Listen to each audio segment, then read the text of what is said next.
If you'd like to purchase Magic Online cards at competitive prices, check out our web store at mtgoacademy.com/store. Time to draft. We have Abhorrent Overlord in a pack with a lot of nice black cards. Insatiable Harpy, Read the Bones, and Lash of the Whip. Nimbus Naiad and Nylea's Disciple are pretty nice cards in their colors, with Nimbus Naiad being the stronger pick, although I know a lot of people that like to first pick Nylea's Disciple as well. Burnished Heart doesn't really come close to the power level, and Nemesis of Mortals I think is weaker than Nylea's Disciple overall. I love Nimbus Naiad. I think it's one of the cards that describes what this format is about, just very elegantly.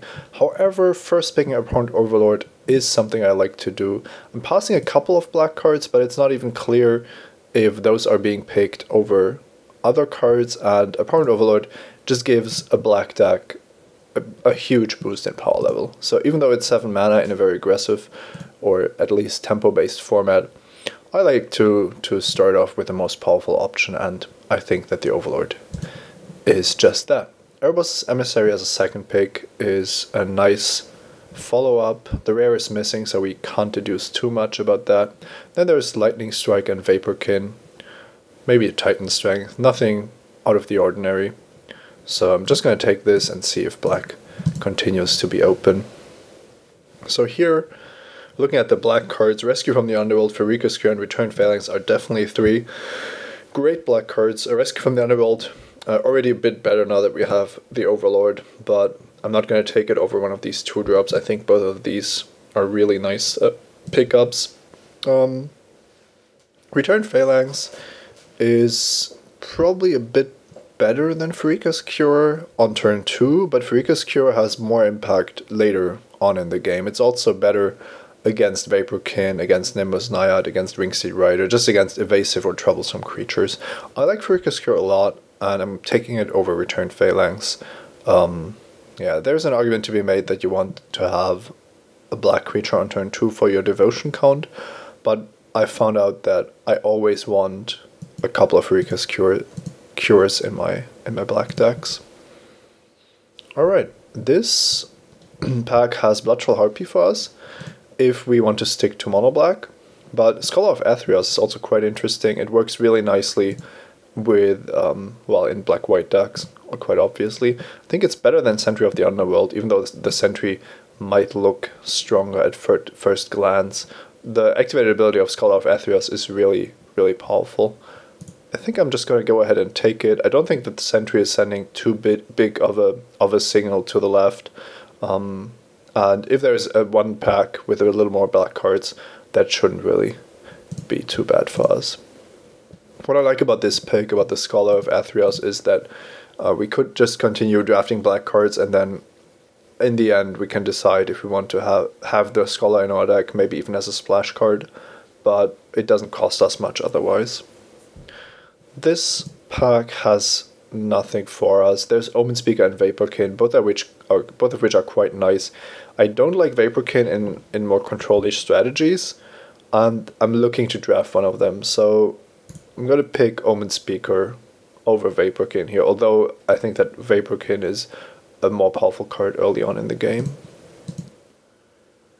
Alright, Opaline Unicorn is an option here. Fleshmad Steed doesn't excite me too much, and the Opaline Unicorn might actually allow us to splash something, so I'm gonna just take that.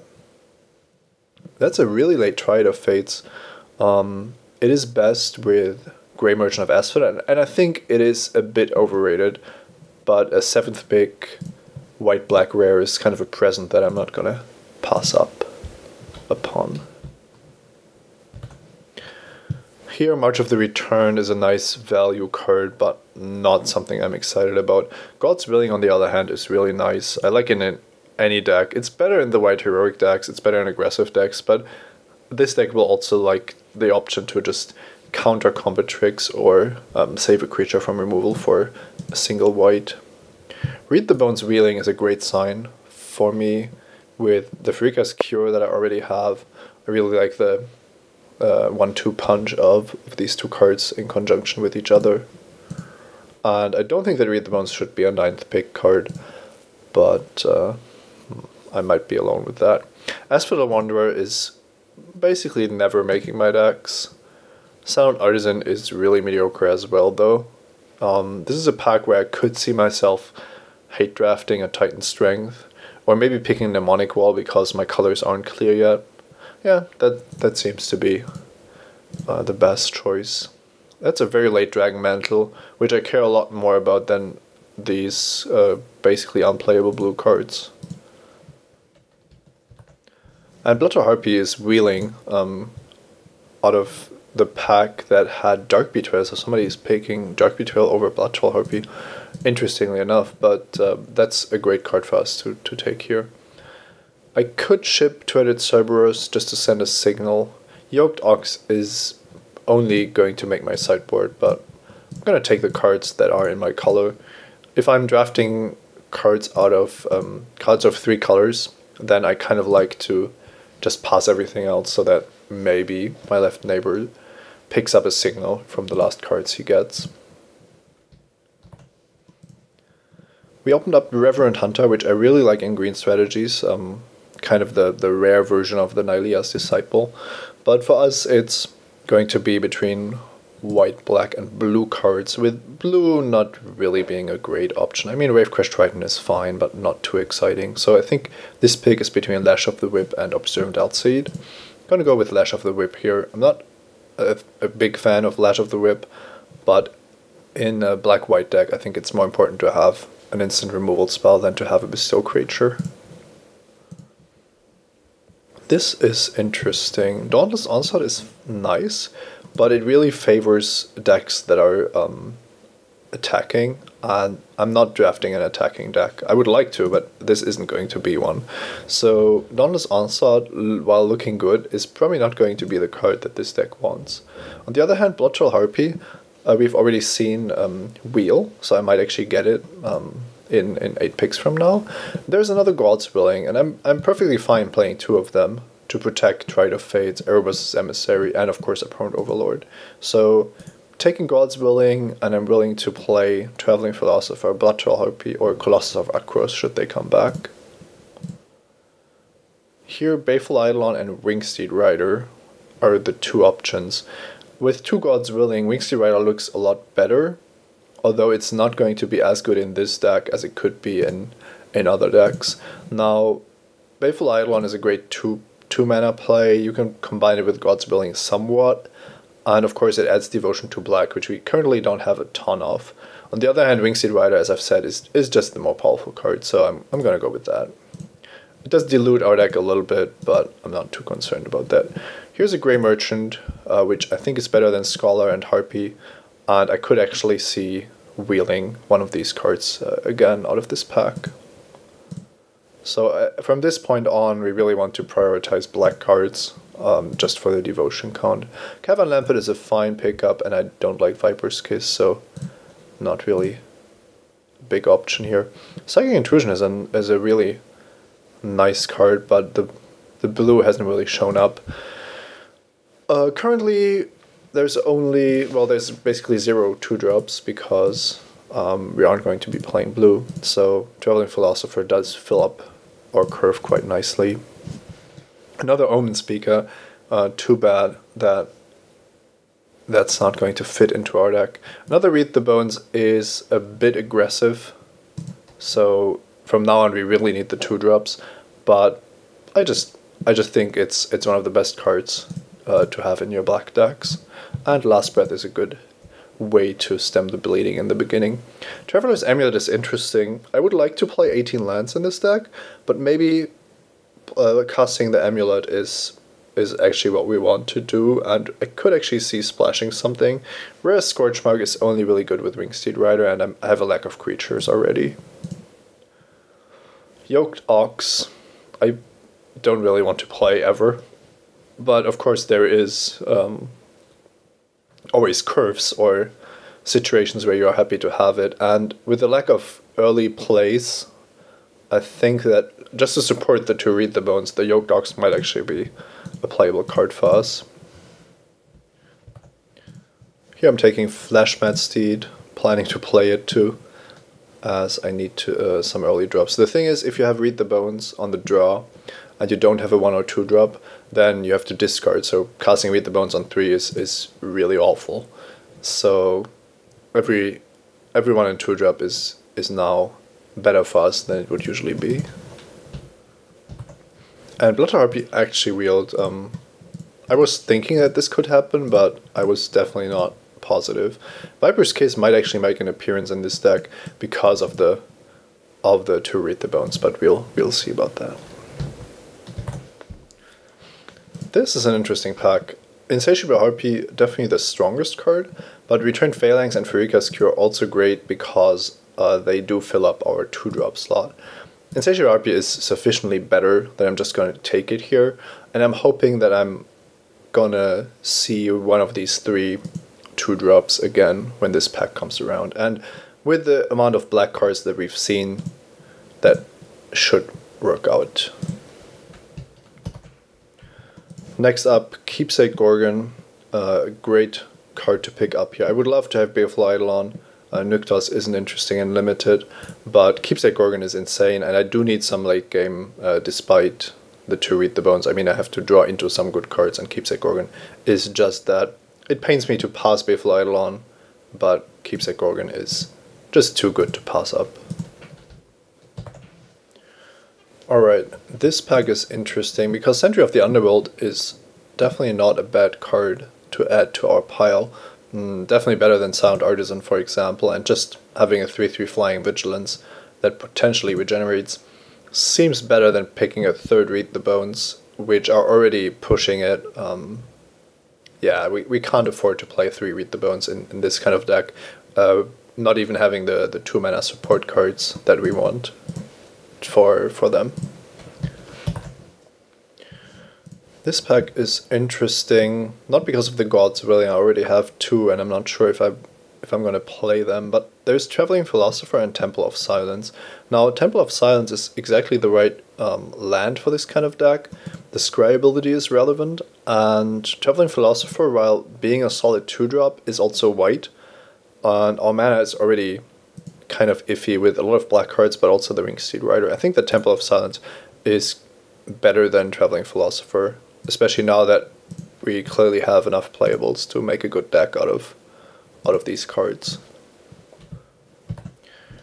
Alright, an absolute gift here in form of a 2nd Scholar of Athreos, exactly the card that you want to see when you are black-white, and with the 2 Read the Bones, the Grey Merchant, the Sentry, we have a lot of ways to lose life, but now also to gain life, so basically exactly like how a black-white deck wants to work in this format. There's another Sentry, but I already have one, and it's not really close. I think Scholar of Athreos is really great.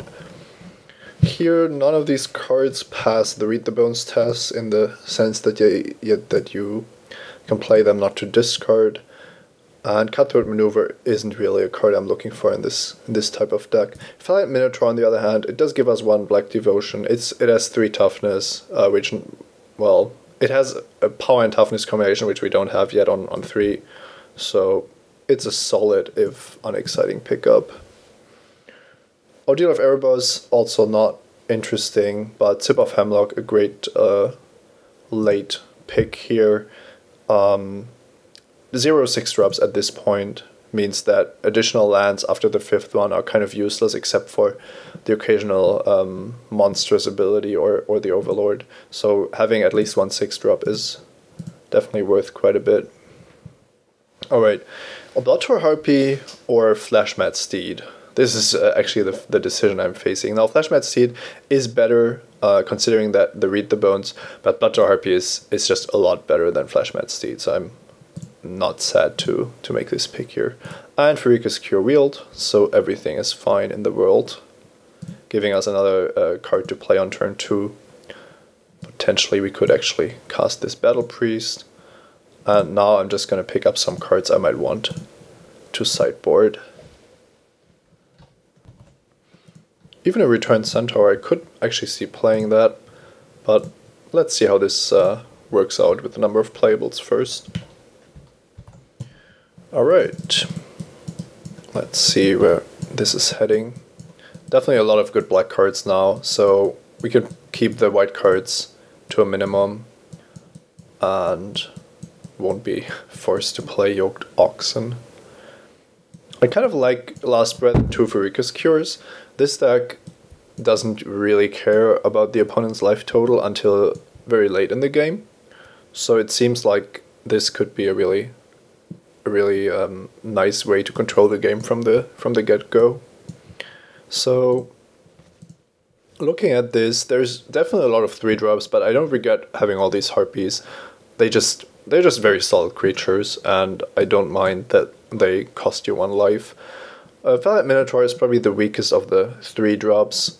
I like the Unicorn just as a way to accelerate a little bit, and that probably means that the first thing that we need to cut is spells. There's just too many spells lying here. I don't actually like Traveler's Amulet too much. If I have Temple of Silence as a speed bump, then I would much rather just have 18 lands rather than the Amulet and 17. Viper's Kiss is an interesting card because it adds 1 to Devotion and it helps us early on against 1 toughness creatures and then later on against monstrous creatures. So usually I don't like to main deck it, but because of the to read the bones and the fact that our removal isn't great against large creatures, I could actually see running Viper's Kiss, maybe even over a card like God's Willing. Now, usually I would cut March of the Returned and at least 1 God's Willing from this deck, and then I probably still have to decide which of these 1-drops I want because I can't see supporting all of them. Now, Silent Artisan is a very easy cut. I'm going to keep these 3 5-drops because they're all great. Caravan Lampad isn't amazing, but simply because it has Bestow, it's basically already worth it. And we have 0 6-drops except for the Sip of Hemlock, so it's definitely making the cut. The question is if Returned Centaur is better than Fellite Minotaur, and it could actually be. Now, if we play March of the Returned, it definitely has additional utility. But even if we don't, there is Stride of Fates. There is some nice combos you can do with it. With a single Return Centaur, that's probably not relevant though. So the real question is, how much defense do we want? Do we want the 2-3 for 3? Do we want the 2-4 for 4? Or are we just fine not being able to block as well and rather have a few cheaper creatures because they come down earlier and are better suited for what we're trying to do?